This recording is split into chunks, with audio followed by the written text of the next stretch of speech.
C'est pour dire quand on dit que les gens, les collaborateurs de sécurité sont des incompétents, ce ne sont pas des collaborateurs, c'est lui-même le chef. C'est lui. Parce qu'il y a des compétents pour choisir le bâton incompétent. Toi, tu es compétent. Comment tu choisis des gens incompétents? Même si tu choisis des gens par mégarde. Mais qu'est-ce que tu fais pour t'en débarrasser et trouver des personnes compétentes? Professeur Amaye, la côte en Bana Zobate. Non, professeur Amaye, a commis sa bana bazoba. Non, a commis sa bana Mayele. Non, professeur Amayele. A commis sa bana bazoba Mayele. Professeur Bazoba, a commis sa bana ya Mayele bazoba. Tu peux dire Nyonso, est un professeur. Mais tout ça, la biso de 5 ans, ils ont pamba.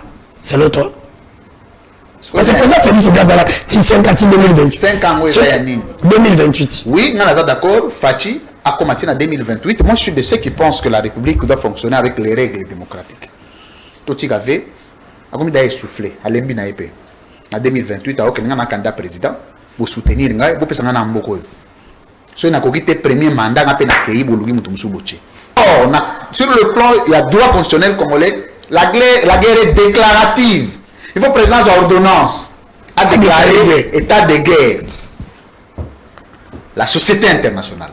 Ce qu'on biso na Congo awa, première des choses, pour beaucoup de capacité, il faut développer 3 éléments. Premier élément, il faut développer l'économie. Beaucoup ça là, jamais puissant, parce que l'économie n'a pas faible. Bino déjà économie, bozu kamere, boche. Après kamere, bozu mukoko samba, boche. Ça va couper sa résultat. Mais c'est nani utamaye. Mais le bien dans un professeur. Après c'est le gamabé, c'est monsieur touche. Au chabaza professeur. Vous avez maïna aux professeurs, tu vois bien. Na politique sécuritaire à mon konzambo fait ce que divine na pesi mbote. Politique sécuritaire na yé. Tangazara akoma mo konzambo ka izalagani. Exacté. C'est-à-dire ayaka boye bou akomi président. Abengi pe ba masana ya potoko bavandi. C'est comme ça on voit cop ya copté ko kamba mboka eza musala makasi esenga ba réflexion, ba analyse, ba recherche. Nana za natango sala ba biloko. Kuna ndo. Kelna. So yo soko mo za fier na yo te na makambo yo yebi e oza neti ndeni nya muko antombolo me muto na so muko antombolo banda tongo alete hein. Le bana lo ba na bi de émission lelo na makambo science te na ko na biloko mo wa nzela. Fati beton. Nous sommes bien Fati beton wana o mini mutu ko lia isa droit de l'homme. Depuis 2019, il y a ce qu'on appelle, c'est-à-dire que les institutions de la République sont dépourvues de toute la crédibilité. Il y a Bemba. Il y a Bemba. Parce qu'on a la réputation. Bemba a la réputation. Comment ça? La dignité, on a engagé la famille, il y a succession. Ça, c'est un homme d'État. Élégance. C'est un homme d'État. Fallou, c'est un homme d'État. Oui. Katoum, c'est un homme d'État. Oui. Kabila, c'est un homme d'État. Oui. Kabouya, c'est un homme d'État. C'est un homme d'État. Mende, c'est un homme d'État. Mbosso, c'est un homme d'État. Bat, c'est un homme d'État. Oui. Kamene, c'est un homme d'État. Oui. Samuel Konde, c'est un homme d'État. Oui. Beauchamp, c'est un homme d'État. Oui. Inako aussi, c'est un homme d'État. Oui. Chadal, c'est un homme d'État. Non. Parce qu'on a des nyonso. Oh, il y a des institutions en Boka. Généralement, il y a des diaspora. Et particulièrement dans la Belgique. Maman Souminois, elle est d'abord incompétente. Ah, on t'a menti sur de la militaire. Il n'y a pas de temps. On a eu le premier ministre de la militaire. Hein? Premier ministre, hein? Premier ministre indien. Ah, donc si je comprends bien, depuis qu'à la solde de la militaire, on est dans possible de matisse. Ça va encore.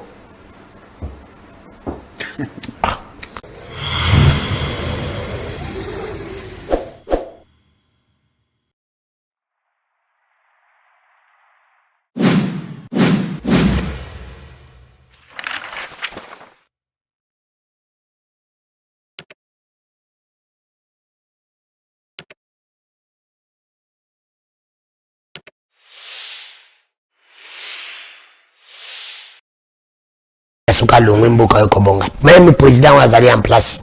de Kotilombo nous avait dit que le problème à Congo c'est Kabila. Le problème à guerre à Congo c'est Kabila. Il avait dit même aux policiers nazo bonde la bino mukolo.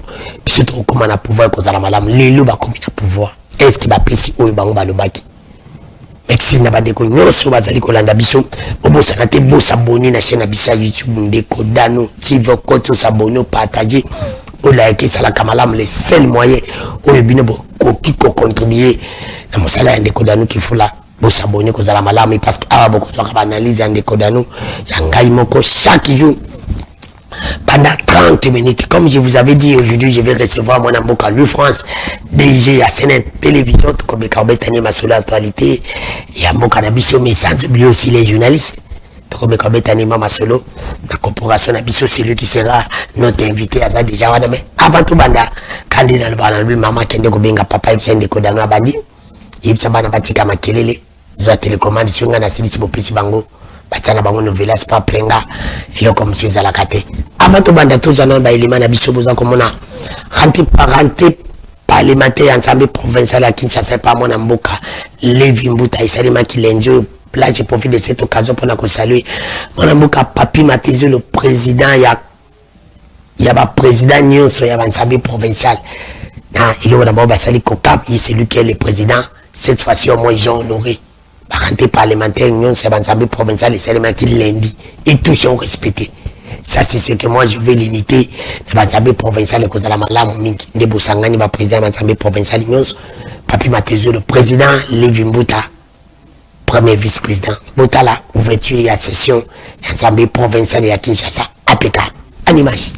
Ce 31 mars, les députés provinciaux de Kinshasa, dirigés par l'honorable président Levi Mbuta, ont relancé leurs activités parlementaires en se concentrant essentiellement sur les problèmes urgents rencontrés par la population de la capitale. Le thème traité inclut notamment l'augmentation de l'insécurité et les congestions routières qui perturbent la vie quotidienne des habitants de Kinshasa. Dans son discours, l'honorable président Levi Mbuta, qui place les préoccupations des Kinois au centre de ses actions, a souligné l'importance des thèmes abordés lors de cette session.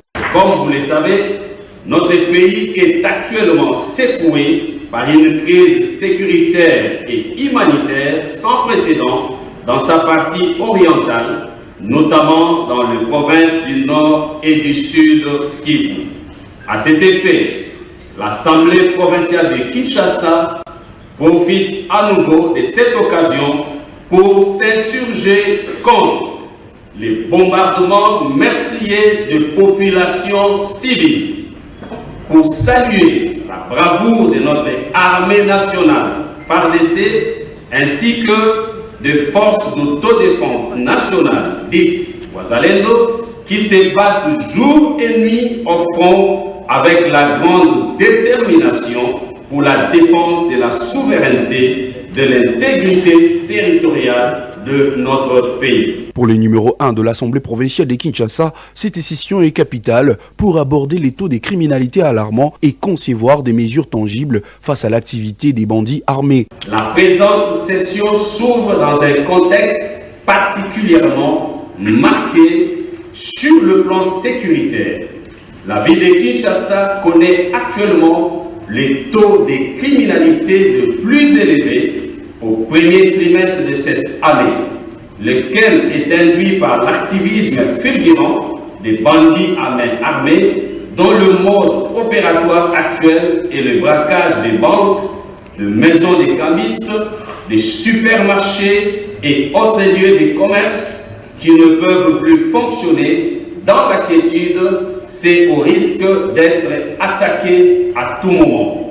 Conscient que la nation congolaise est attaquée par le Rwanda et ses supplétifs du M23, l'éminent président de l'Assemblée provinciale Levi Mbuta a loué l'engagement du président de la République Félix Tshisekedi, bâtisseur de paix et protecteur des Congolais. Il est important de noter qu'au cours des vacances parlementaires, l'éminent président Levi Mbuta Sangupamba a assisté la première ministre dans une campagne de mobilisation du peuple de la RDC en faveur de la sauvegarde de l'intégrité territoriale du pays.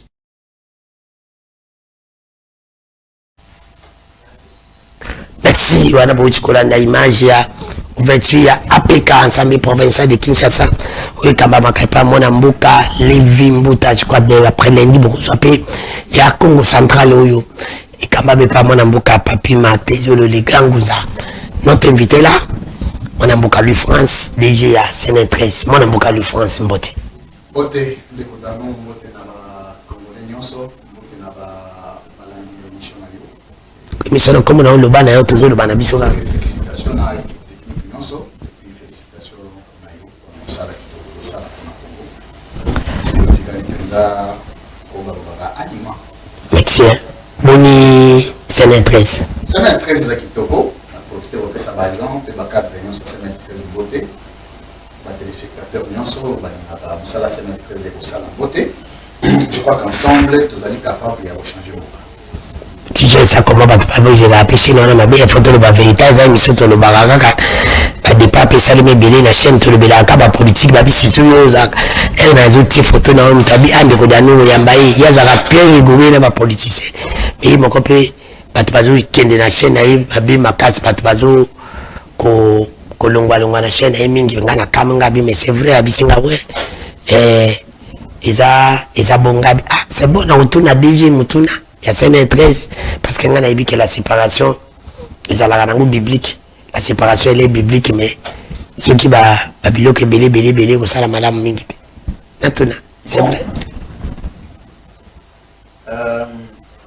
Parce que les Algériens m'ont béni moto et bien. Je n'ai pas besoin d'apprendre.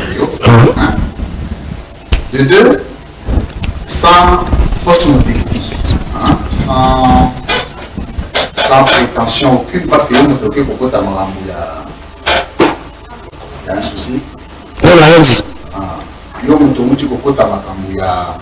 y a Sémé, tu vas quand même me permettre d'en parler. Oui, allons-y. Parce que vous allez nous excuser vraiment indépendant de notre volonté dans le Baranabi na Congo. Tout ça n'a pas au point. Là, c'est l'incompétence à M. Lucinde. Le DG de la Sénène, mais tout n'a pas question pour nous la Lucinde. Na Congo, il faut que Nangaya, oui, on va changer la constitution.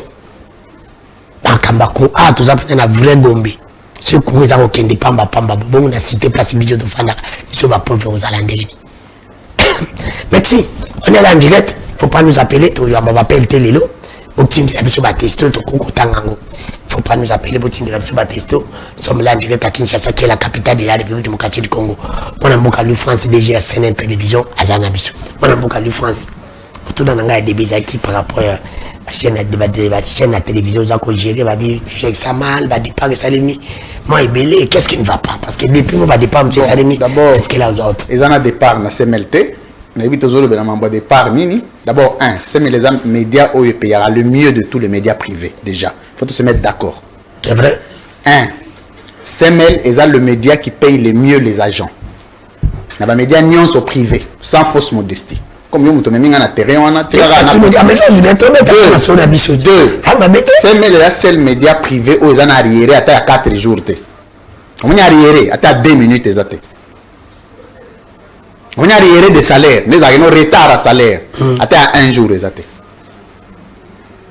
De 3, non, on a TVT. De 3, ils ont parmi les structures et les médias où ils ont les mieux organisés, où ils ont discipline sur l'émission à CML. Discipline, organisation, rigueur, quand on a à CML. Départ, nous avons à CML. Et en plus, même si vous avez Yesu, moi Nzambe. Hein? Arana disciple. Le disciple banda combien basuka combien? Yesu yako suka na disciple ka moko pe awangani. Donc je peux pas non nazolo mamba wangana te, nazolo banabi, je ne peux pas fonder la gestion sur les humeurs à Batou. C'est légitime moutaro décider à Rolonga qu'il déplace Moussou, c'est normal. Ça va pas commencer avec moi. Mais moi problème c'est un principe. Principe, est-ce que nous avons fait abattre? Oui. Est-ce que nous avons arriéré? Non. Est-ce que discipline est ça? Oui. Est-ce que respect dans Moussala est ça? Oui. Est-ce que y a un semel impact est ça? Oui. Tout le monde peut partir. C'est moi d'abord, Louis France. Non, pas c'est moi d'abord. Semel est Louis France. Non. On me dit que semel Louis France. Donc, nous avons créé semel la philosophie. Après, tout le monde est agent, tout le monde travaille avec moi. Bisogno sotocha, le beau qu'on a pas. Mais semel, ils ont image. Donc, nous sommes dans ça là, ils ont un impact sur semel. So na yibi. Le bateau que lui France a maman semelle. Donc c'est comme ça que j'ai fait vraiment un effort dans tout c'est vrai, mais ça a vraiment effort il y a autant de la droiture pour que parce que la première expérience on est un candidat président public. En 2028. Nous avons un candidat président. Ah tika comment donc ça va tu candidat. Bon il y a qui est derrière toi. D'abord que tu es soutenu par Kabila, par Olive, tu as tout le bas, ça le bas dans autre le bas. Ouais. Ah. Et puis on a un candidat président de la République. Pena besoin. Na ko parier na yo na plateau. Donc pari. Na ozwa. À moins que batamukili ba ke na seni ba sala ba blague. À moins que batamukili ba décider ko torpiller machine ne so ba tsenga yebisanga candidat moko et dans politique lelo to ko concourir na ye électorat abetanganis na. C'est belé. Neti nani? Oh bah c'est belé la nani combat bateau. Na bi nani kasi? Même na position nani ba. Na bi nyonso. Bon, ba vena ba voter ngai. Ba moko ba voter nga. Ba vena nga Katumbi, ba vena nga Fayulu, ba vena nga Kabila, ba vena nga Tshisekedi ba voter nga. Pour fatier mo ndé abo so toke be élection a préférer voter ngai. Tshisekedi za vena on père. Oh, moi za master ngai. Tena tuni kaka. Oh. Tshisekedi am kolo ngati. Eza pour mutena bia za vena on peza. Aza mukolo makoza pe vena on tena ninga osola. Osola. Na osola ndeni. Osola. Osola neti nini? Ma peza te aza ave ya Congo. Toi na ba relation te. To kozala na ngopete. Question beaucoup directe, réponse directe. Est-ce que elle maman na yamba na mpité, elle maman Denise ayamba ba journaliste, il va peut faire invitation. Pour le bar va checker dans les réseaux sociaux. Pardon. Oh comme même ça là on le bala. Dans nous, pardon. Tu l'as engagé. Parce que j'aime Ramamboka. Au moins est-ce que nous va dire que nous y a là une mission c'est Ramamboka. Là la tournée là vous la plus à l'aise. Na yebi. Et ça pour me dire mission dans le principe là. Na comme mango côté nous sur la ligne. Très bien. Na cha à l'aise. Et oui, ma personne un peu mon ingai naza chercheur sur des questions d'organisation d'État. Nazali organisateur et concepteur il y a État moderne. Donc les locaux ceux qui n'étaient pas président na comme ça Congo État moderne.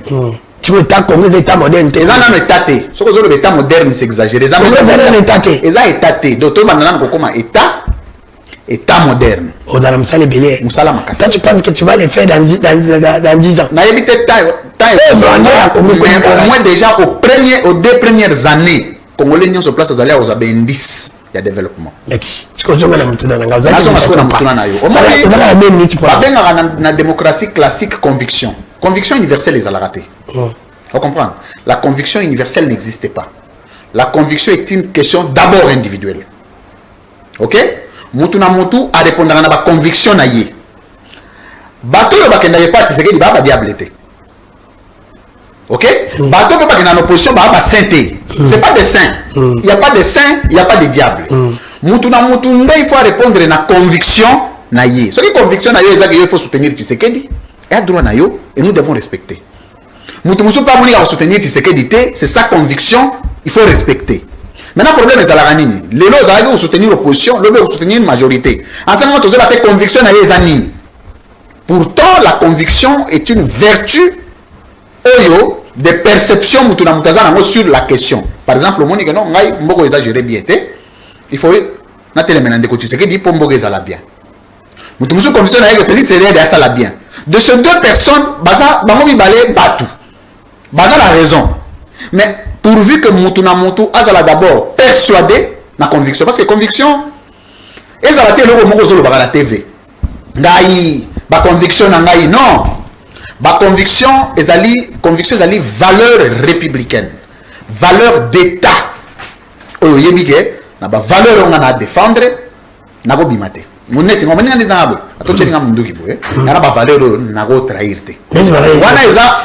à trahir. D'abord, justice.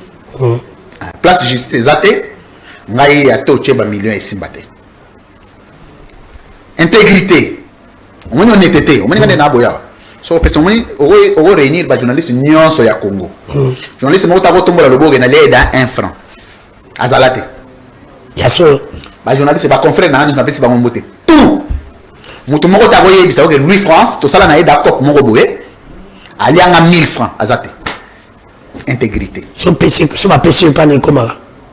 Ce qui va passer, na boso na memeli neti mbongo. So na komi wana yo fo na bengi mutu wana na passé oye. Tout na batenyo so websa na ke musika to bani ko tuna ta Peter local bato o bayara wana te voye. Parce que comme toza soki na bana zulio mbongo na pesio na bengi na téléphone na bima. Pesa mutu wana merci, mutu wana o bengi yo moko bi papa na zumbongo na ngai autant merci. O likolo nango o 1000 francs pesi nga na boy. On se voit. So ba tabona mo kilba ebelete. Eza ba vertu. So ba vertu wana nga na te vertu monsieur eza constance. Na pena na constance ya loi tata na maman. C'est un. Donc constance ezalité que na soutenara opposition to na soutenara non. C'est-à-dire natikali focus sur oh na somona eza ba valeur pour nanga. Na ko changer moté. Quand je te dis non, hein? Ato yena butu, ato yena moui, mon nom reste non. Parce que quand tu vois par exemple quelqu'un comme on parle les journalistes, comme tu le veux bien, entre nous, si on est autre banalité internos, on t'a demandé pour critiquer comme Kokoum, ça me vient à changer. Pourtant tu le trouves comment? Comment on est né? Il faut tout naïe. T'es juste comme on est né. Non, peut-être qu'on a évité ma motivation à Ezani. Je ne sais pas motivation à Ezani parce que on a dit que les questions de conviction ne sont pas universelles. La question de conviction universelle, ils ont raté. Donc, nous avons dit que la makambu na ndenge na ye. Tu vois? Yo, on a dit que c'est ça bien. Mais on a moni bongote. So que yo lobi o bali ko c'est que ça la mabe. C'est que yo yebi makambu yo boeli. Mais ngai o eza objectif na ngezali ko défendre ba valeur nanga pe ko tika la constant na combat ya ba valeur wana. Merci mon amour à France na boito ko compte wana parce que nga po me makenga meto keno na politique. Consultation dialogue sabri. On a un récit. Na sepe na mtepo na kosipila toza nani izaka na ngoka bongo ntoko pota nyo sana na komemona batela na problème eza problème vérité ezaka vérité lelo consultation dialogue tomoni singa yo lingi watake ba confrère faut ba ofunda yo fort soki ozala na vérité ngapi ezala na vérité oyebi ngati alors siko na problème pa na ngai ezaka ndi bosolo voilà penza ozala bino nyonso mutu osalaka mabe mais salango mwa bien et puis ça moins forme on peut avoir l'argent on peut acheter des maisons on peut acheter des voitures non et puis ndeko danu il faut pas ovani na vie boye ozolingo ko riche omoni soki lelo na vie olinga lobi ba bakoma komono lokola mboa hein c'est que ezala na combat ya kokoma riche il faut jamais mener les combats de devenir riche dans la vie. Et le minimum de la vie.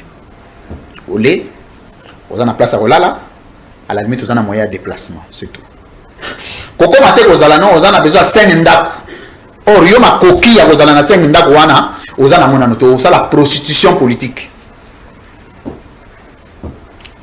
On a la vie, on a spirituelle, on a chrétien. La vie spirituelle est la vie à contentement. Et à stabilité. Quelque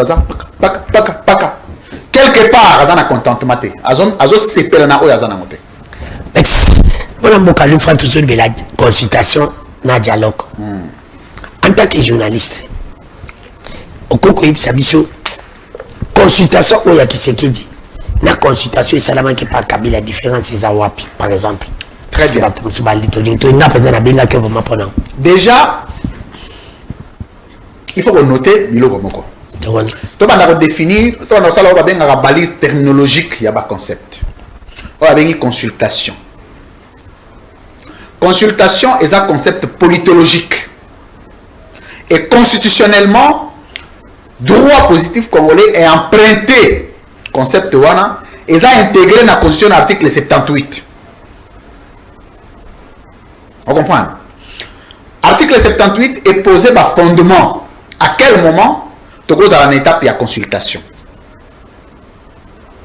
Consultation, quand dans le contexte où le président est élu, mais dans la majorité dans le Parlement. Maintenant, il faut nommer un formateur pour que le formateur puisse posséder et consulter la personnalité politique en vue d'identifier la majorité. Vous comprenez? Si la majorité est identifiée, on déplace le Premier ministre à Robima. Et un formateur, Mouton a attitré, il y a quoi appliquer concept de la consultation et un informateur. Et informateur, Azali nommé essentiellement par ordonnance présidentielle. Mais celui de Zongi, ce qu'on a quand de Weberand, d'abord, ils ont un acte nommé été. Avant d'avoir un jour, mon boy, na coin à venir na bangwa oya. Yo, coin à oya. A venir na bangwa coin à oya, te. Weberand, qu'est consulté bat. On appelle ça en droit le pouvoir verbal. Or, le pouvoir est d'attribution. Et le pouvoir d'attribution est par les actes. Donc, le cas du président, il faut un acte administratif de haute portée juridique. Où le président fait une ordonnance, a péché mon pouvoir. Ce que le président a péché mon pouvoir par voie d'ordonnance, c'est pouvoir wana eza na subasmate, eza pouvoir à Wenze. Pouvoir ya bela déjà Wenze. Ya balabala. Ya balabala. Ya quoi oya. Ya quoi oya. Ça c'est de 1. 2. Dans la consultation, on a objectif à consultation à la mise en place du gouvernement. Non, le gouvernement est déjà. Et consultation, et ça, les maracas au début de la législature. Mais je crois 6 mois. Il y a 2 ans d'ailleurs. Donc 2 ans, depuis mon Kozambo Kazara est élu dans le 2e mandat. Et la consultation pour le côté du gouvernement, il y a une union nationale. Non, le gouvernement, il y a une union nationale, ils ont répondre sous une règle, na prescrit article 78 T. Ceux qui présentent le gouvernement, à quoi remanier, qu'on nomme pour remanier. C'est le gouvernement union nationale. Non, ça dit qu'avant on nomme bateau il y a besoin de côté informateur parce que toi sous l'esprit article 78 T. Il y a même président Magambo à sali à constitution à l'IBT. Il faut appeler ça photocopie à constitution. Pas ça rien. Ve Fachi. Photocopie à constitution. Bon il y a ça dans côté. On dirait ça dans côté. Ah bon Nico. Mais na habité celui tous autres on a évité président très préoccupé par constitution. Bon, même ma collaborateur et puis ma idée était ma professeur. Collaborateur n'est pas malunga. Tout n'a aucun semaine. Jean-Pierre Mbemba. Professeur Berand. Na pesi mboto wana venanga. Abochap. Balumanu. Peut-être que dans mon côté, limite que mon côté. Amende. Ce qui nazalaki na place à professeur de Berand wana venanga na pesi mbote. Yemo ga yebi place azali. So na gi na lingina zo pouvoir wana ma pesi ngate. Pour un professeur de droit, ça c'est de l'illettrisme. Quoi? Illettrisme. Le pouvoir est d'attribution. Et seul, soit la loi, soit un acte juridique, soit un acte administratif qui peut attribuer le pouvoir. Le pouvoir verbal n'existe pas. C'est pour te dire que Nandenge au lobby Makambetali consultation mon amour de France. Consultation à Kabila les alaki quand même. Consultation à Kabila. Par rapport à la consultation T. Kabila a un processus, il y a négociation, il y a dialogue comme mode de règlement de divergences politiques et sociales. A-t-il en place un informateur, enfin, un médiateur.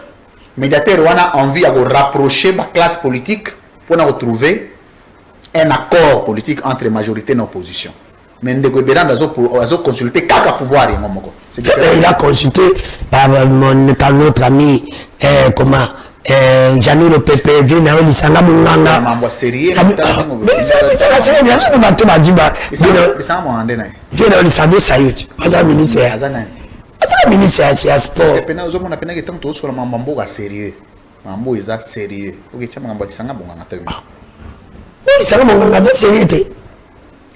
Il a été ministre dans ce pays.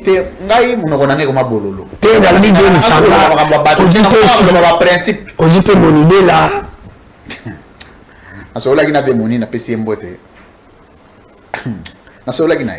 là le sida on est le 21 mois pour capiter cette valeur. Na épargné au détail.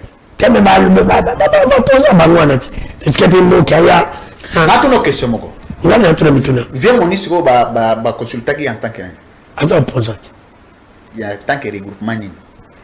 On il faut tout les Berand.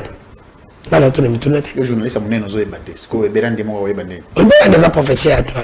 Mais professeur a droit nazo biso ki azo sala droit ya nzela. Droit ça banzete. Parce que ce qu'il faut il faut payer ça Berand, mais il faut payer ça moto à titre de Berand. Non, pourquoi tu n'as pas payé comme na boiti? Pourquoi tu n'as pas payé comme tant que ngana professeur na biso non excellence, situation de toko kenango boité simbate tout ça ngo boé. Ah non, il fallait que ça la ordonnance hein. Et puis même si elle a l'ordonnance, on a ordonnance, on a même si elle a na sous-basmate parce que mon ordonnance va motiver à moi. Vu, ce sont des éléments motivateurs d'une ordonnance, d'un acte administratif. Parce que c'est besoin de touche. Parce que si est touché, il y a rien de sérieux. C'est pour te dire que tout s'attend de l'eau comme côté na consultation. Mais Nabi, yo vandi nandako, bengi muto yo banda ko consulter ba tout gouvernement en place. Bino pe vandi mboka bandi ko zela biloko wana. Vous attendez quoi un gouvernement? Gouvernement c'est quoi ya? Union sacrée.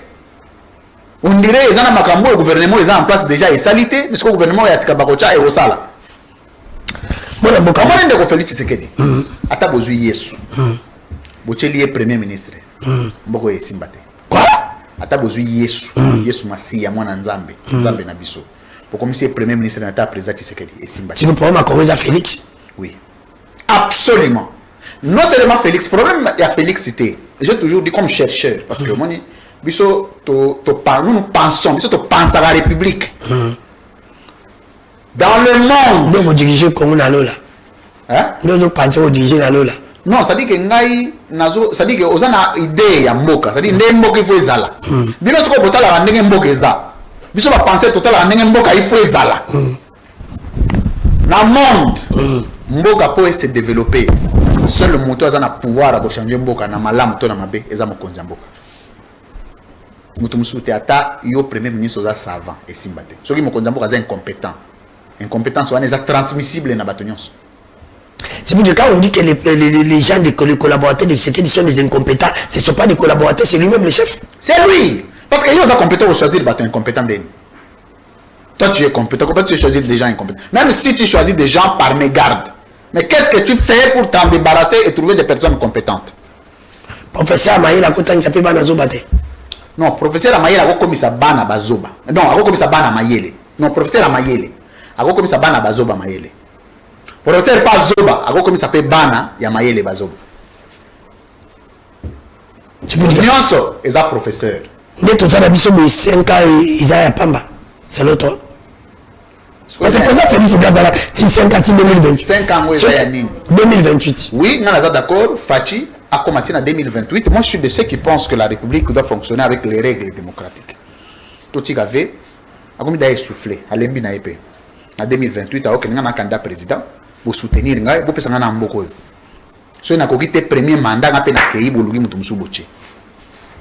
Ce qui nous a dit président na tant autozali pour na kimé contact. On dit qu'on a un problème na est là il faut le dire. Pour na kimé contact pour ça là. Problème na est un problème. Toi la guerre. Et là la guerre pété. Les amis, tu vas territoire la biche occupée. Pour mettre on a deux provinces occupées. Ndeo dan. Ce qui nous a dit na taille aux président go ça une association. Ça la confidence. Ngai na comment au moins 4 ouvrages sur la géopolitique. Parce que le problème, c'est un problème géopolitique. Déjà, à partir, il y a un problème à qualification, il y a un problème, toi, Nango. Vous avez un Est. Tu as la capacité à relever les guerre. Or, sur le plan, il y a droit constitutionnel congolais. La guerre est déclarative. Il faut présence d'ordonnance à déclarer état de guerre. Ordonnance à agressé. Mais on va parler sur entre guerre et agression, comme il a mis balette. Ce que tu as agressé. Kuna o occupation. Kuna o envahissement. Donc, Mbora, Batomaye, comment moukier, Bazoba, on est belé. Mboka. Moni Mboka. Ce qu'on a la minorité, Bazoba, la majorité. Ce qu'on a la tenue la situation, tous en angle de l'eau. Première question. Première question, il y a résoudre les problèmes dans l'Est. Il y a un problème géopolitique. Dans le principe géopolitique, il y a ce qu'on appelle l'approche. Travail nangai, il y a recherche. Il y a 3e cycle sur l'approche géopolitique qu'il faut prendre aussi ce problème à Est. Parce qu'il y a un commandement à Est. Et là, l'approche meilleure, c'est dans la Bosso, on a un plan, on va kati lobby, on va lobby, on a une conférence de presse. Bon,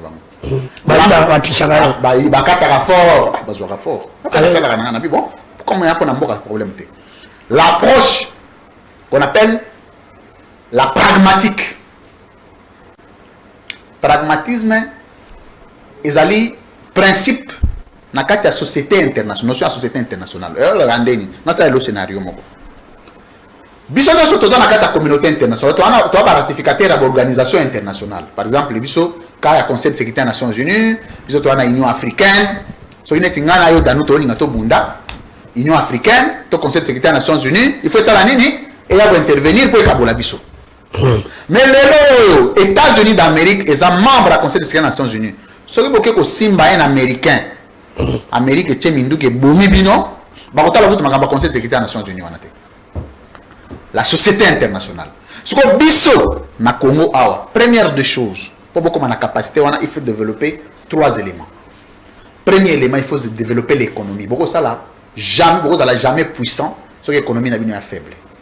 Bino déjà économie bozu kamere boche après kamere boje bozu mukoko samba boche de économie pour na bango ya rande diko kitisa ba prix on dit déjà la bêtise nationale commence à partir du moment où on pense que économie ya mboka se résumer na biloko ya kolia ami ke batibati na message salut ndiko dano ah merci na lui France c'est vraiment na ningaka mingi merci beaucoup salut ndiko dano lui France aza ogeye le bisi aza lolendo.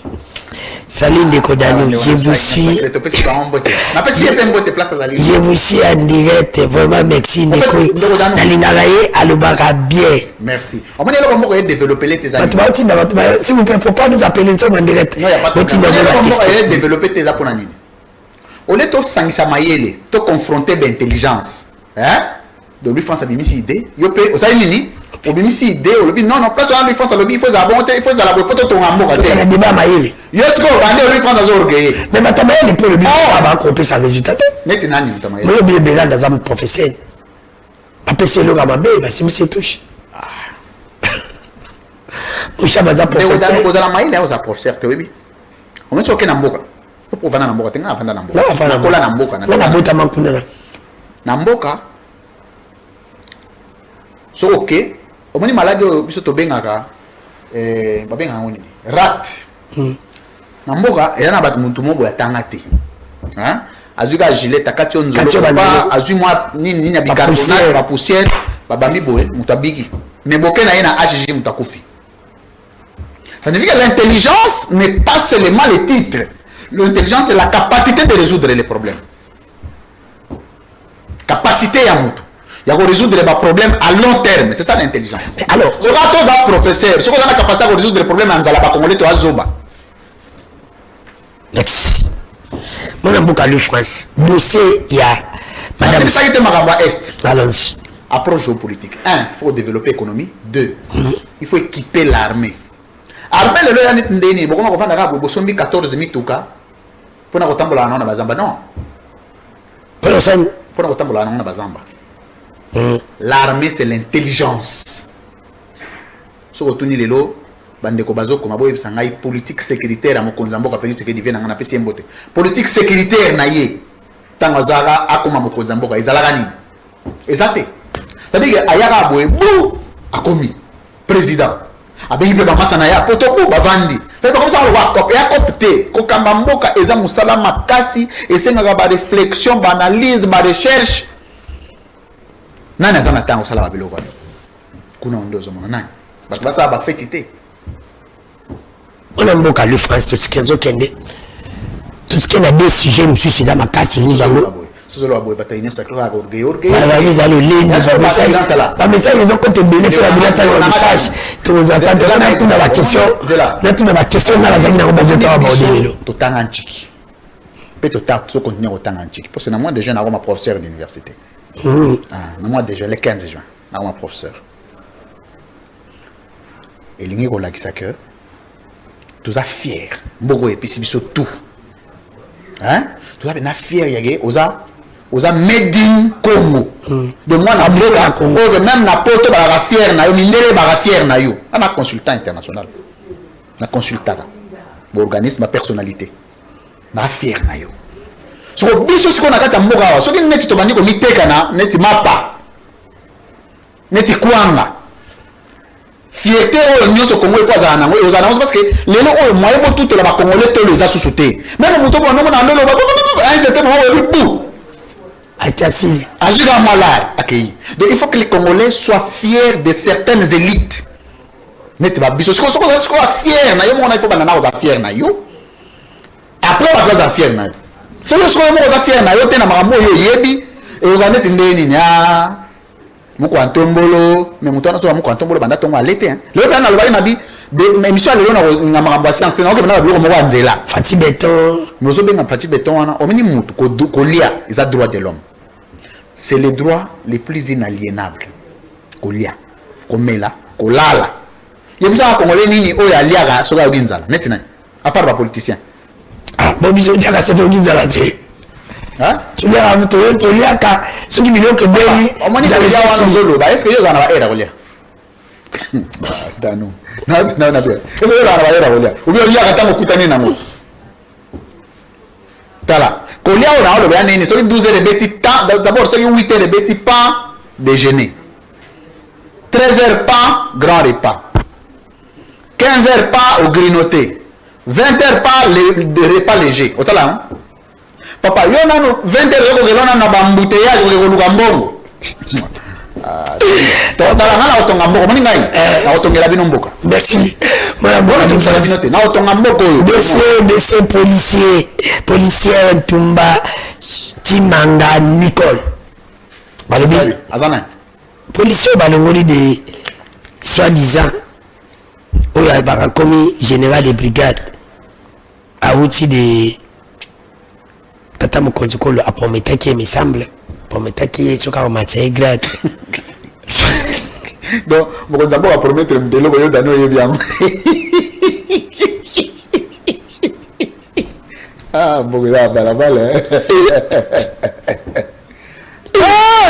La commission générale. Ah! Dano. La commission générale. Je compris le bac. Les policiers vont matisser les grands, ils vont sauter. Salamboka place commis. Na odo ba mambo na tena na besoin na honte. Sauter non. Comment va matchara? Ah ouais, tout en alibaku. Comment va matchara d'abord mtunga dans la police qui le président le droit de promettre quelqu'un, par exemple, même Salagi Malam dit on a est-ce que le président de Mutufa Matsa Mutugrad? Exemple ça la président président Ayara Kaka na cabinet na ye ceux qui basali ba mon proposition. OK? Police c'est un ba service. Une inspection générale de police. Basali ba proposition ensemble na cabinet ministre ya intérieur. Bazu ba proposition na ba memeli mokonza mboka na cabinet na ye ba filtrer. Ba memeli on a ba service ba checker profil à bato wana. Ba memeli mokonza mboka ba document pour signer ordonnance. Mokonza mboka la ba grade té. Aba sauté 4 grades. Sauté capitaine, major, lieutenant colonel. Et comme ça non. Et comme ça non. Notre maman sous sonde comme ça bino ngasi ko comme ça nga. C'est nga ma comme ça nga so ezalate. Mam to na mona normal. Depuis 2019, il y a ce qu'on appelle, c'est-à-dire que les institutions de la République sont dépourvues de toute la crédibilité. Les institutions sont dépourvues de comment je vais dire, prestige à fonction. Parce que nous avons assurance. Nous avons un ministre. Au moment où on a prestige de la fonction. On peut te consulter aussi comme journaliste. Journaliste, on peut t'appeler aussi, non? On a coordinateur du gouvernement. Mais si on parce que il y a une maîtrise de ma maîtrise. On a ça. Mais pourquoi il y a peu de bon ça? Non, on a rien de bon à bon. C'est ce qu'il y a un peu bon côté. Mais avant, on a une guider. Et comment est-ce que tu peux bana ay millions? Bon, non, président Fati a yébi l'autre. Non, ayebi non, président est capable. Aza obligé à yébi ma camion sauter. Mais il faut aza pour na bateau ba yebi pour ba sunga yepe. Mais comment un président non, yomokona il faut alors il y a ce qu'on appelle l'intelligence pratique. Mutaoza anaza docteur te. Mais l'intelligence pratique, ayebi dano, so na pesi rolo ba conseil ya pesi nga ya mabe yango ya malamu yango. Voici ce qui est bon, voici ce qui est mauvais. Vous avez la capacité à discernement. Et d'après, toi, tu es kabiliste. Il faut accepter que tu es kabiliste. tu es kabiliste. Ah, ceux qui sont dans Kabylie, c'est qu'ils ont rejoindre Fachi. Ah, oui, je ne fatigue. Ah, mais c'est quoi? Bon, Fachi, c'est un kabiliste. C'est quoi un Kabiliste dans Deni? Mais c'est un kabiliste. Parce que Fachi a eu alliance dans Kabila. FCC cash. Abiyo, ils ont maman Olive. Ils ont Kinga 4. Ils ont kabiliste. Bon, il y a un émission. Alors, je connais le bagage, le bagage. C'est pas grave. Yo, c'est pas les journalistes, c'est la cabine.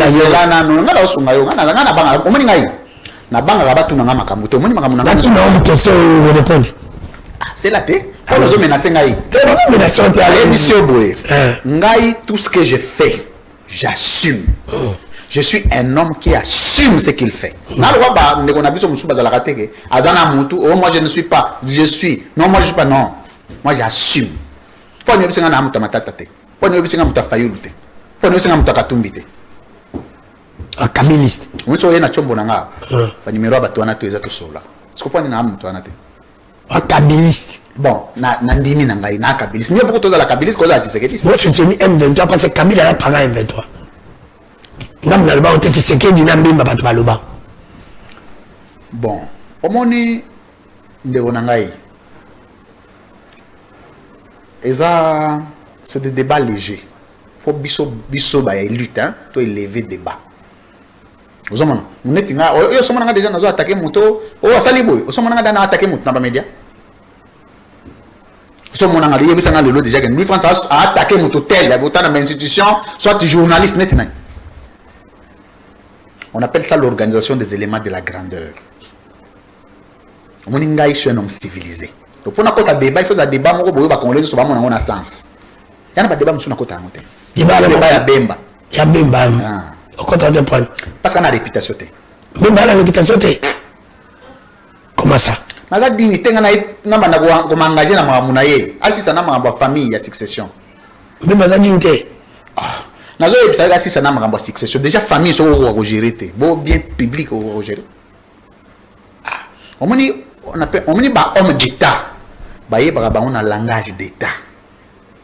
Homme d'État, alors on a un so moni muto homme d'État, on a un tanzela, c'est que mon tête a soubiété.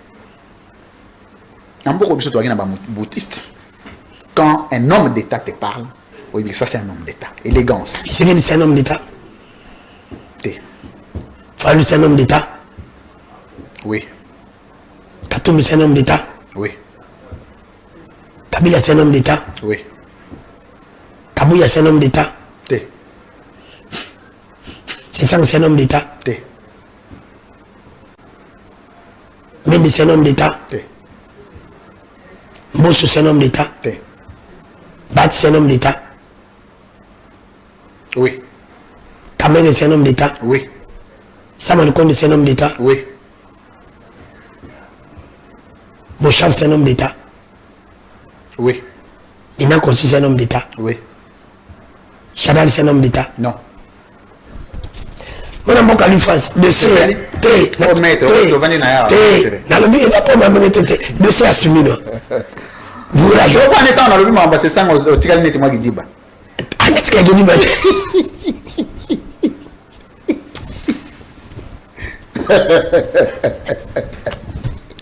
Hein? La kenda qui mamba c'est ça qui choqué au na l'autre na pété. Pas dire le mamba c'est ça qui choqué. Na zala mon la politique bon. Kaboun c'est l'homme d'État. Kaboun. Kabound. C'est un politique. C'est un politique. Moi, je n'ai pas des amis, des amis politiciens.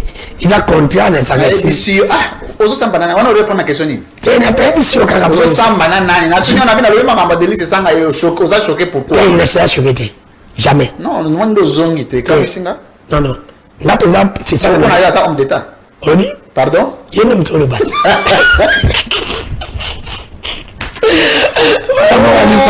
De ce madame Simina Sabine, c'est la vidéo, je ne comprends plus rien. Moi, le babo solo. Mais moi, je ne parle pas de journaliste, on a bien calculé les journalistes. Yo, on a un battu dans l'émission, yo pour les carans débat. On peut s'approcher Tingai. Mais ça, les journalistes, c'est un peu s'approcher. Dans le bakak, article journaliste. Il faut que ceux qui kaka débat, oh, mon tomo va bimisi mbongo le chocho. Yé, abandonné le kako défendre débat. Dans une vidéo, on comprend que des femmes ont des connectés sur la copola. que oh il va passer bon pas défendre parce que le débat qui m'a habité moi je reste journaliste nani wana les autres vidéo aujourd'hui sous débat ils ont collé entre bon mboka Israël Mutombo pour na de ça madame bana na ebete obizante te balancer la vidéo Peter, parce que tu es autorité, Voilà. parce que tu es magistrat, parce que donc au quoi qu'on soit la nyoso yolingi. Mais na mona été na yebi été na yebi mamnete na yebi mabasala raté obizante na yebi ah papa comme ko forcer nga ba comme ça les journalistes na yebi été dans ta le cas tala na tchad oh Zanu.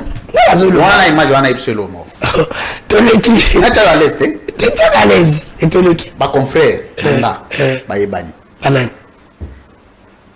Peter Tiani Tangira ba- mikolo makambo osala na osepela nango te démocratie tango na obima na website non makambo osala ya bien te mais ça je vais lui dire ça en coulisses en police masanobi Peter Peter Tiani Patrick Lokala Edmond Izuba Yves Bouya yo moko mutoza na plateau awa Danuke Fula confrère baze belé ba Ye- Jean-Marie Kassamba Yete. Zampengo na yebi ete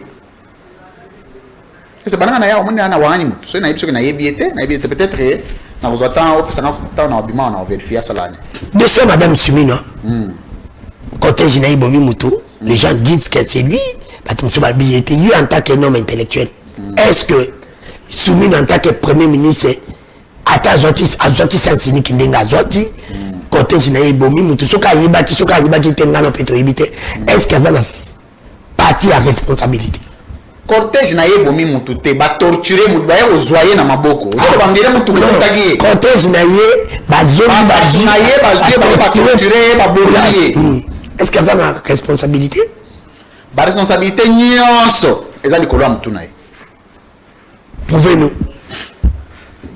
na bandi oyo babenga responsabilité politique Sumino Sumino il est coupable responsabilité politique d'abord parce que dans la démocratie classique fonctionnalité ya état moderne ezalaka na ba responsabilité politique d'abord vous comprenez pona nini omonaka soki mutu asali eloko ya bien abi sous l'impulsion du chef de l'état sous le haut patronat du chef de l'état pwani chef de l'état mutu asali yango te siko pona nini elataka chef de l'état baloba sous le haut patronat du chef de l'état pwani tout ça là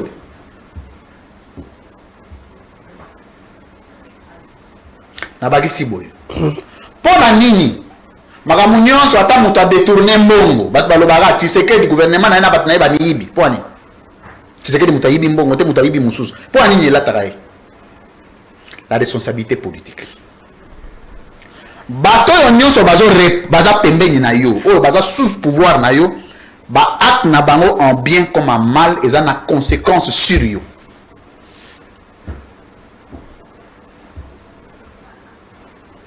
je prends un cas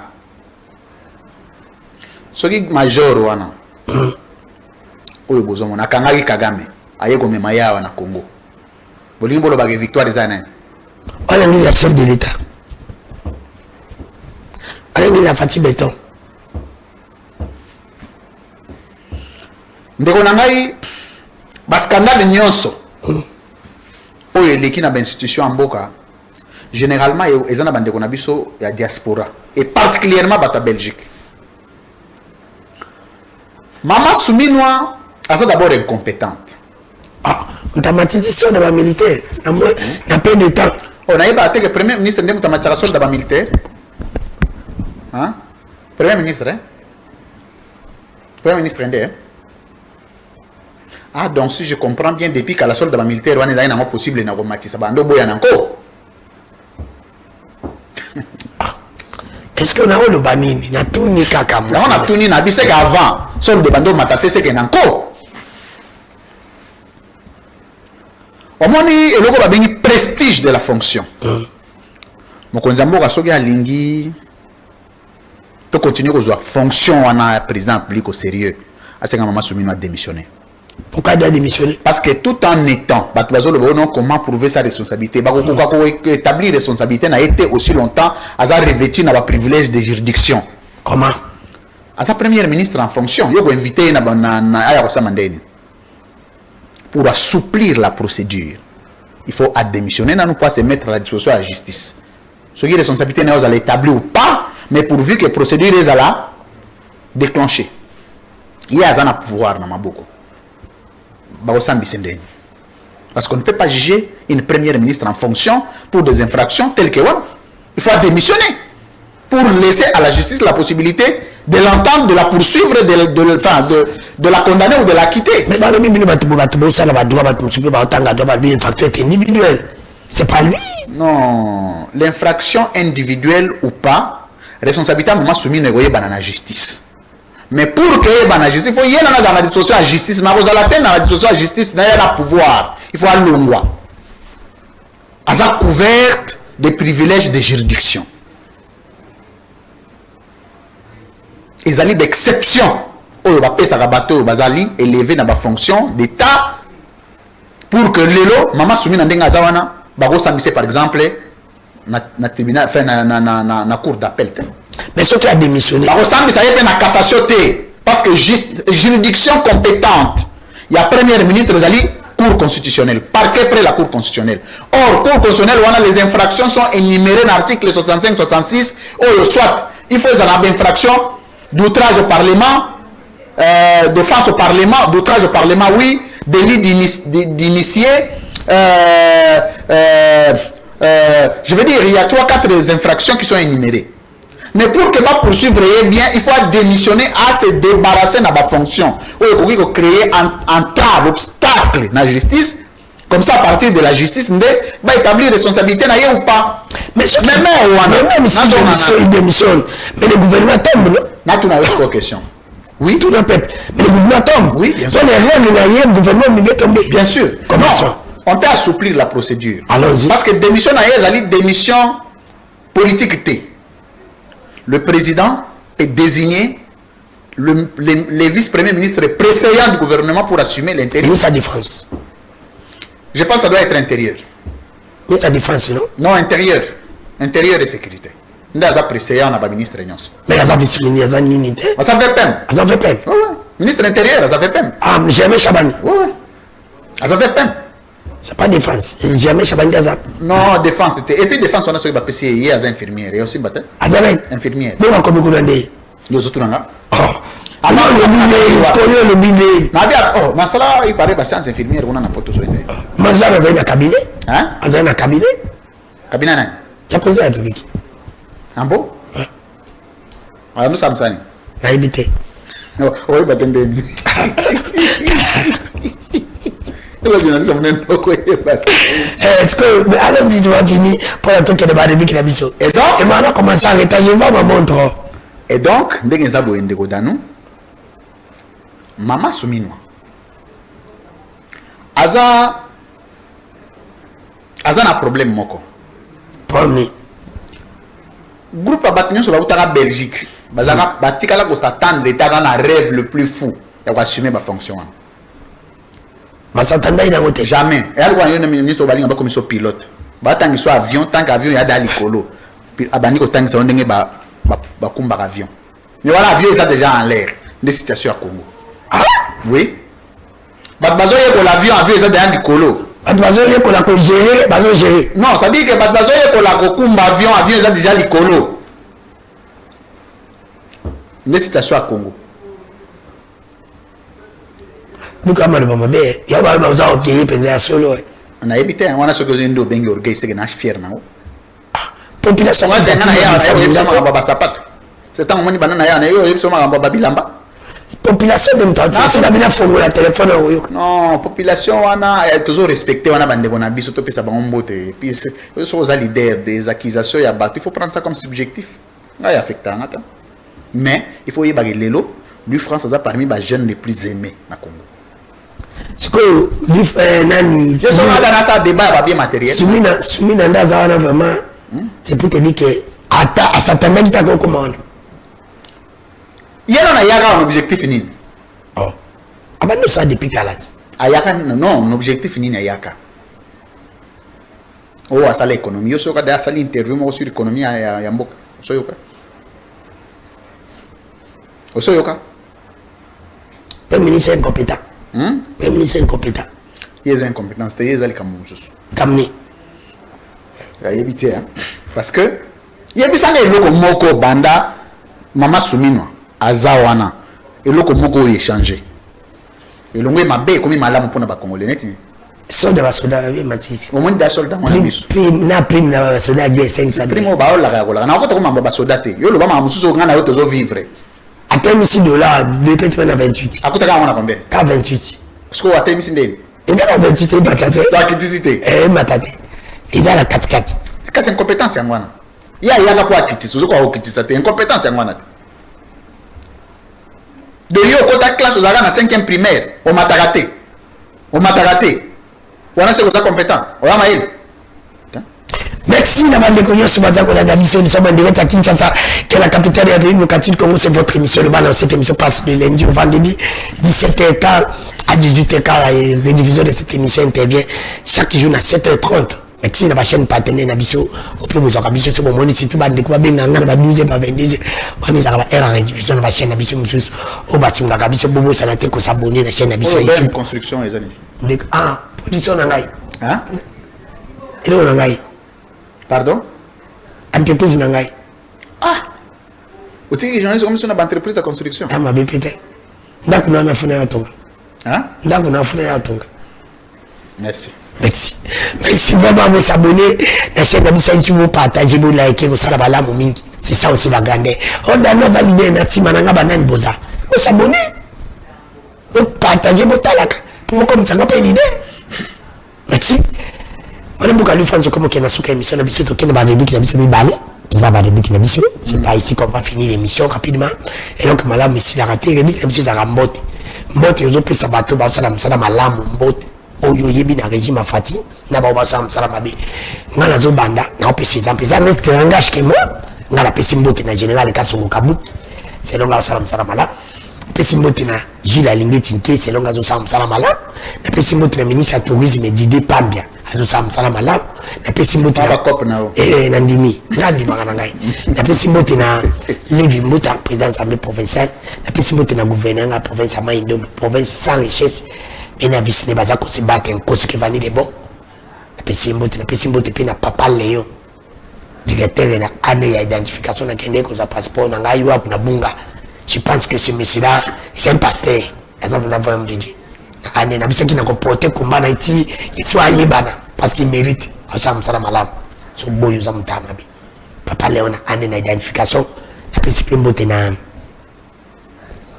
papi Matizo le dentiste akatiba arrêté ça ya ba copé belé belé akati ba arrêté ça ya bange belé ya gouvernement oyo ya ga yuta Congo central ya ga sasa monsieur kende pas maman monsieur kende pas leki monsieur te bakati après c'est mbote pour bande ka Congo central parce que bato ba sa msala ba bese longa déjà c'est le sindi à cause on a tel mérite pas ça msala ba ministre infrastructure Alexis Kizar ça msala ba ministre de la justice ko samutamba déjà réside des eaux na Daniel Boumba gouverneur avec professeur Kinshasa c'est bon on a 5 na yopé on peut s'emboter na 5 personnes on a convaincu na région ba ça msala mo danu on va nous trouver na il bosoir ça zato papa ils ont compté ça de bien singa malo pas ni so ko imposer nga makambo na yo pesa ngala mbote na 5 personnes tu vas zato na pesa ka bato mbote mokolo vie ba congolais au changer ya bala tant que vie ba congolais eza na pasi kolia pasi komela pasi kotambola makolo ngulu ngana na mbota bapesa mutu te na pesi ne mbote na ba congolais tout il faut croire aux idéaux du changement.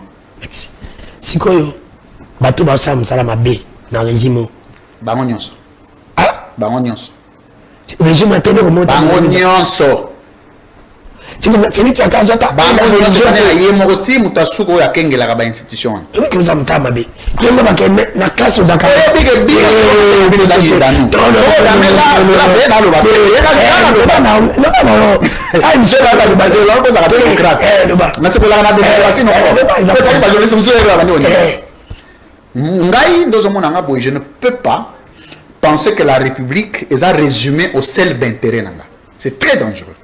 Mais si on a passage la partie pendant 6 ans, attends, zota interne religion na loba nazo loba te ozokata ngai eza mutama be allons-y na bandeli ngai Louis France Kozikesa soki ezalaki kotalaka mwa ndambo ya vie na nga oyo naa nango soki lelo nakomanda koyembela bato nyonso mais ma vie importe peu vis-à-vis ya 100 millions ya bacongolais. En principe mieux vaut congolais nyonso azala na capacité ya kosomba bouteille ya mai ke kaka nga na yo tozala na capacité ya kosomba bouteille ya champagne. Donc mpo na nga la république c'est la majorité.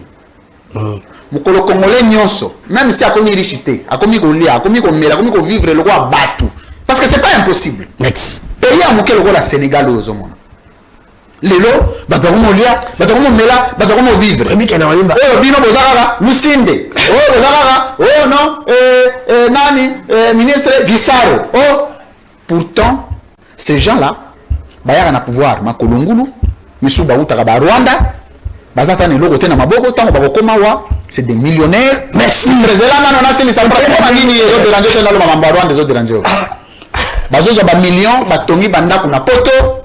Pourtant bongo wana ça pouvait investir pour les Congo ici so aider peuple to linga et peuple la bonne manière de aider peuple biso ba congolais to longa débat ya kokoma ba riche ko tonga bandako. Merci to koma na débat ya ke to mona congolais nyonso à vivre dignement comme un peuple donc mona bo parce qu'il faut investir dans l'humanité. Il faut pas investir dans soi-même. Merci. Il faut investir dans l'humanité, c'est le meilleur investissement. Merci. Pour nanga congolais non ça va vivre na bien té bilan est catastrophique na ko pesa mutombo té. Merci. To na dernière rubrique na biso bosolo pe bosembo ato ba vérité tozo tshaba pilonga ba tozo pona. Moto aza modèle. Yo po komi amba komi pe amba tiko tak. Na ko na kopia yoti. Ozo pona. Soko mona za modèle to likina. To ke bosolo pe bosembo mona boka Louis France. En image apona.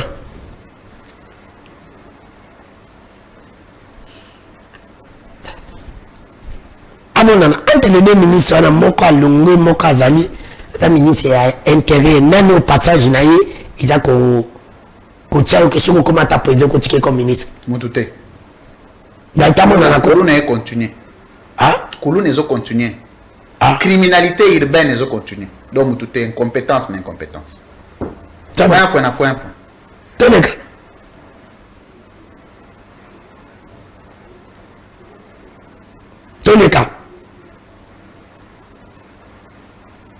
na bango mibale ye moto azo pona il faut amonana amateurisme s'il vous plaît na bango mibale baza ministre baza moko azali ministre ya finance alongwe moko azali en place nani oyo soki okomi président nde oza candidat okoki kozongisa ye po asala misala mwa bien tano ngai na pona ministre oh mapasa te ndo zomona bango mibale wana mapasa kutu bakosa mapasa nde c'est à moi oui bango mibale basande mo ça dit que bango toneka omoi ya bafasi ndo omona boya okokoma kutu président to rêve kutu okomisa bango ata chef avenir na pai kongela esimba te ça va madame toneka les communicateurs nous s'entendent. Merlez vous n'avez pas mbote place ça c'est un soldat. C'est un combattant. Ça c'est un jeune qui se bat très très bien à transmettre la force. J'aime beaucoup les jeunes qui se battent pour les valeurs de la République. Il est journaliste. Yves Bouya n'avez pas mbote. Baoumi Balé. Yves Bouya mbote lui c'est au Santa Kake. Il est extraordinaire Yves Bouya, c'est un homme formidable. Au Santa Kake dans passage n'a pas tu trouves que Yves Bouya c'est un bon. C'est un très bon, il est professionnel, il est... Mais Gaïta, c'est quoi ça là-bas, on ne voit pas? Comment on a natura Yves Bouyayo au Bani Bokataï? Gaïta, bon, réalisateur Mtakati. Les deux journalistes. Il n'y a pas les deux journalistes. Il y a quoi? Il n'y a qu'un seul journaliste au fond là-bas. Edmond Yezouba, on a fait si mbote. Oh, bon, j'ai les journalistes. Il y a des journalistes qui ont été forcés. Journaliste à la table. Alors, ngai na sala na sambe l'église catholique te sambe na la borne le seul journaliste que je vois là-bas c'est Edmond Yezouba. Edmond Yezouba na pe siembote ala ba dossier na ngai na oluka yuto merci on a beaucoup monsieur c'est okay ten na kati na émission ngesi d'abord Et monsieur Sili, mais avant, et monsieur Sili n'a pas sur glissement 1 minute, au salut, il y a une différence entre, non, 5 ans à 5 heures, si vous semblez lavement à la bonne, entre Kabila et Tshisekedi, comme président. Différence, là, vous en avez. Différence, c'est un que 1 minute. Kabila, le soi ne les préoccupe pas beaucoup. Contrairement à Félix Tshisekedi, c'est que plus du soi. So tche bango boé, ne lateli na bango, ne vendre na bango, au monde que l'un est plus préoccupé par soi, l'autre est plus préoccupé par les autres. Et là, on a mis que contexte politique. Il n'y a pas un exercice, il n'y a pas qui organiser un État. Kabila est, je ne prends pas Kabila, mais je ne sais pas ce que je me pose une question. Il y a une différence là-bas. Kabila est, à côté de Mboko, il y a une juridiction Moko, au la Cour suprême de justice, a éclaté en 3 juridictions. Une juridiction de l'ordre judiciaire, une juridiction de l'ordre administratif et l'autorité de la constitutionnalité des lois et des actes ayant force de loi. Donc, la Cour constitutionnelle, la Cour de cour. 2, sur le plan organisation et État, vous avez déjà ce qu'on appelle les services au sein de l'armée, notamment garde républicaine, où ils ont protégé mon Konzambo Kanabiso Félix Tshisekedi n'a pas si emboté. Pour concevoir une unité d'armée, c'est savant. Il faut être intelligent. Concevoir une unité spéciale. 2, les lots, nous pouvons nous vanter des élections. Vous ne pouvez pas parler de la démocratie classique s'il n'y a pas organisation d'un processus électoral qui est les élections qui sont la symbolique par excellence de l'existence démocratique, de l'existence d'une démocratie dans un État moderne. Organiser des élections, les lots passation de civiliser des pouvoirs, pour la première fois, pouvoir parce que Mutomoko a organisé un cycle électoral avec une institution qu'on appelle Commission électorale nationale indépendante dotée d'une personnalité juridique. C'est l'ISAT. 3. Le Lomo Konzambo Kanabiso Félix Tshisekedi, tout ce qu'il jouit aujourd'hui, c'est les fruits des insultes de 18 ans. Parce que le Lomo Konzambo a 18 ans, donc à 18 ans, nous sommes Konzambo à vivre. Armée, police, constitution, même constitution sur laquelle il a prêté serment à Koutiyango. 3. La juridiction judiciaire. 4.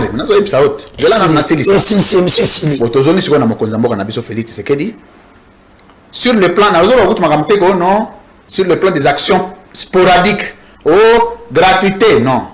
Organisation de l'État. Dans l'organisation de l'État, quel a été son apport? Ce qu'on appelle les réformes. Exact. Donc, l'un est jouisseur des efforts de l'autre. Qui est jouisseur des efforts des autres? Est-ce que tu sais que nous sommes maintenant dans le climat, tu as des questions. Ce qui papa n'a pas eu soumis à Bakoufi, Kabila Koufa, qui s'est Koufi, même papa n'a pas eu Kolba que moi n'angai à Sali Kombo n'a bien. Bon, et ça n'a moi n'ata sala et l'eau qu'on a combo à tata. Mboga est héritage. Mais on a représenté pour la République la succession. Et comment la République des fils à papa. Et puis la République on est sous Kiao. Merci. En 2028, la République a fils à papa et Sili. Merci. Merci. Et monsieur Sili. Merci non. Merci. Merci d'avoir dévoilé ce malade. Qui mission vous s'abonner la chaîne Abissa. Merci de retomber au tout en agili baku alimbi sangai. Merci. Et là on a ndenga mabete za mambamboka. Merci. Vous s'abonner la chaîne Abissa YouTube. Ngalabino tokutani mikolo mizali koya. Bye à la prochaine. Bon comme ça na.